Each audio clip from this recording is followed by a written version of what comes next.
अरे अभी तक खाना नहीं आया। क्या मुझे एक और शादी करने की जरूरत है?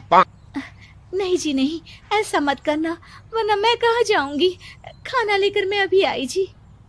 गांव की पंचायत में भी फैसले हमेशा औरतों के खिलाफ ही रहते। मैं जो फैसला सुनाता हूँ वो भगवान की आज्ञा होती है। इस लड़के ने अपने मन से शादी करके अच्छा नहीं किया। लड़के को घर भेज दो और इसकी शादी इसकी जाति की किसी लड़के से करवा दो। लेकिन ये लड़की, इसे तो गांव के बाहर निकाल दो। नहीं नहीं जमींदार साहब, ये क्या बोल रहे हैं? ऐसा नहीं हो सकता। मेरी बेटी मासूम है, इसे अच्छे बुरे की समझ नहीं है। अरे कहाँ जाएगी ये बेचारी? कहाँ जाएगी? इतनी चिंता है तो पूरे परिवार का गांव निकाला कर देते हैं। बेचारे पूरे बसे बसाए परिवार को गांव छोड़ना पड़ता है।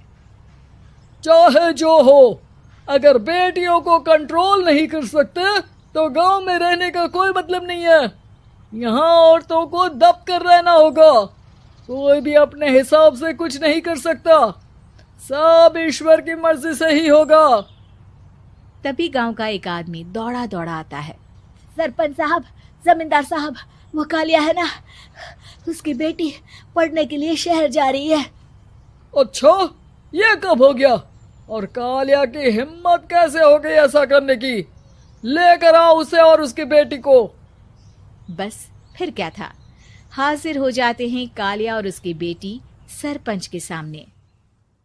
और कालिया, ये क्या सुनने में आ रहा है? बेटी को इंजीनियर बना रहा है तू? और ये बता, गांव में तो स्कूल नहीं है, फिर कहां से इतनी क्लास पास कर गई तेरी बेटी? राधा, जो कि कालिया की बेटी है, उसे लगता है कि सरपंच उसकी तारीफ कर रहे हैं। सरपंच जी, मैंने ऑनलाइन पढ़ाई की है, डिस्टेंस लर्निंग से। सभी में मैंने अच्छे नंबर पाए हैं, जिसे देखते हुए शहर की इंजीनियरिंग कॉलेज में मुझे स्कॉलरशिप मिली है। वाह जी वाह, क्या होती है ये? पहले तो ये बताओ, फिर आगे की बात करते हैं। पूरा गांव राधा की बात सुन रहा था और राधा बोलती जा रही थी। तो ऐसे मैं फ्री में एक अच्छी शिक्षा लेकर गांव में जो कुछ परेशानियां हैं, जैसे बिजली, पानी और इंटरनेट जैसी समस्याओं के लिए काम करूंगी। मैं गांव को शहर से जोड़ने के लिए पुल का निर्माण करवाने का प्रस्ताव रखूंगी। मुझे पूरी उम्मीद है कि जल्द ही हमारा गांव भी तरक्की की राह पर चल पड़ेगा। राधा की बात सुनकर सारे गांव वाले ताली बजाने लगते हैं। सरपंच को समझ नहीं आता कि वो क्या करे। चुप रह नादान लड़की। गांव के खिलाफ जाने के लिए तुझे गांव से बेदखल कर दिया जाएगा, वो भी पूरे परिवार के साथ। और हाँ, अगर ठीक से गांव में रहना चाहती है तो ये पढ़ाई लिखाई छोड़ दे। हम तेरे लिए गांव का कोई होनहार लड़का देखेंगे। तभी गांव का एक आदमी बोल पड़ता है। अरे नहीं नहीं सरपंच जी, राधा बिटिया जो बता रही है, अगर वैसा हो जाए तो हम लोगों को पैसा कमाने के लिए बाहर नहीं जाना पड़ेगा। हाँ जी, और ना ही कोसों दूर पानी के लिए भटकना पड़ेगा। हमारे बच्चे भी अच्छी पढ़ाई कर सकेंगे और आगे बढ़ेंगे, ना कि हमारी तरह खेती करते बैठेंगे। क्यों गांव वालों, राधा बिटिया का साथ देना चाहिए ना।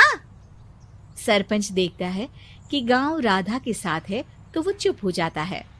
वो घर आकर अपने सलाहकार से बात करता है, जो बहुत ही चालाक किस्म का इंसान होता है।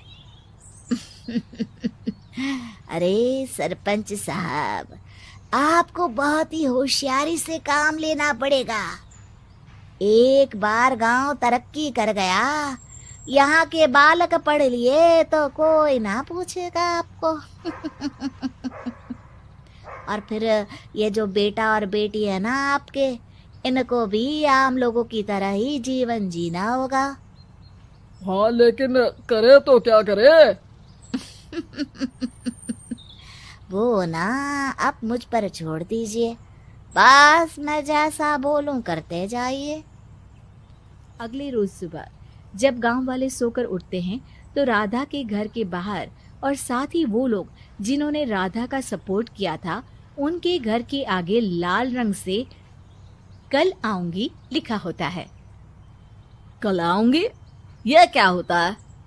अरे यह तो खून से लिखा है, लगता है कोई भूत प्रेत या चुड़ैल का साया है। चलो सरपंच जी के पास चलते हैं। सभी सरपंच की